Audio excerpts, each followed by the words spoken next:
सर्वसामान्यांच्या हक्काचा आवाज जागर जनस्थान।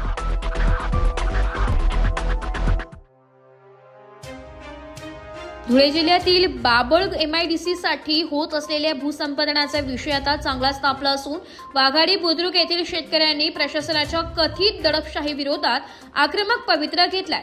गेल्या 35 वर्षांपासून जमिनींचा योग्य मोबदला न मिळाल्याने संतप्त झालेल्या शेतकऱ्यांनी जोपर्यंत न्याय मिळत नाही तोपर्यंत जमिनीचा ताबा न देण्याचा ठाम निर्धार केलाय।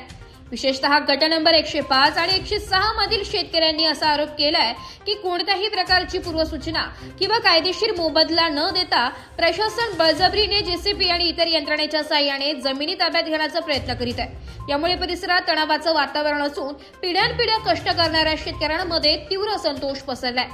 या प्रश्नी शेतकरी नेते अनिल पाटील यांच्या नेतृत्वाखाली शेतकरी एकवटले असून त्यांनी थेट आत्महत्याचा इशारा प्रशासनाला दिलाय।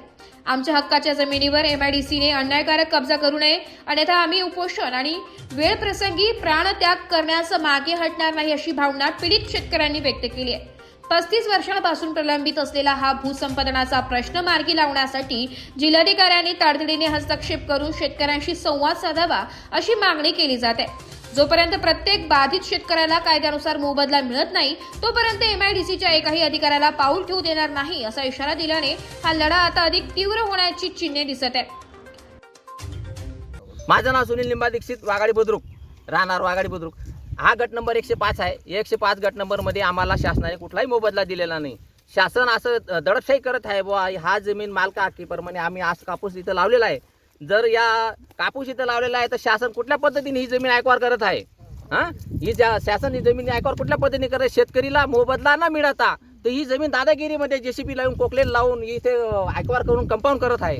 जर अशा शासनाच्या विरोधात आम्ही आजपर्यंत बऱ्याच 35 वर्षापासून आम्ही या पैशापासून वंचित आहे, तर हा गट या शासनाने या शेतकऱ्यांप्रमाणे प्रत्येक शेतकऱ्यावर अन्याय झालेला आहे। अशा शेतकऱ्यांना ताबडतोब या शासनाने निर्णय घेऊन प्रत्येकाच्या शासनाशी शेतकऱ्यांशी संपर्क साधून या शेतकऱ्यांना बोलून यांच्याशी संवाद साधून या शेतकऱ्यांची म्हणणं काय आहे ऐकावं, मगच आम्ही शासनाला ही जमीन ताब्यात देणार आहे, नाहीतर आम्ही देणार नाही। MIDCने ही जमीन आयकवार कुठल्या पद्धतीने केली आहे? हा दडपशाहीमुळे हा कारभार चाललेला आहे।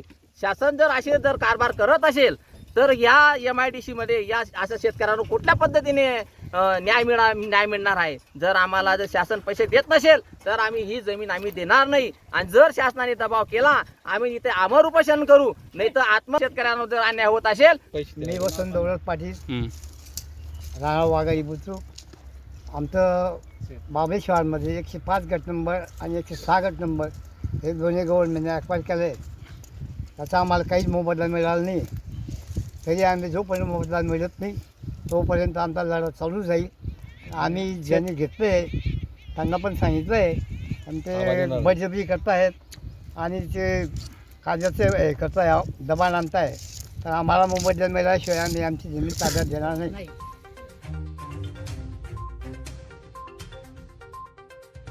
जागर जनस्थानसाठी प्रतिनिधी रूपक बिरारी, धुळे।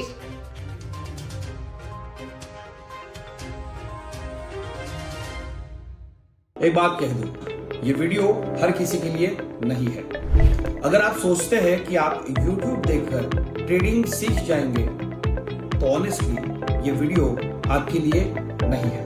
ट्रेडिंग सिर्फ एक बाय सेल का गेम नहीं है। यहाँ पर चाहिए डिसिप्लिन, रियल नॉलेज और पेशेंस।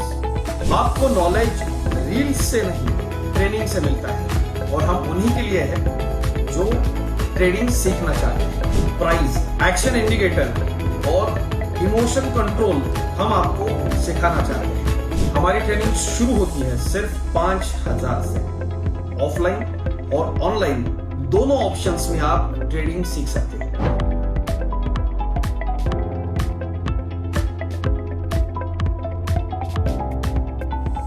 अगर 5000 इन्वेस्ट करने में प्रॉब्लम है तो फिर ट्रेडिंग में करियर करने का आइडिया छोड़ दो।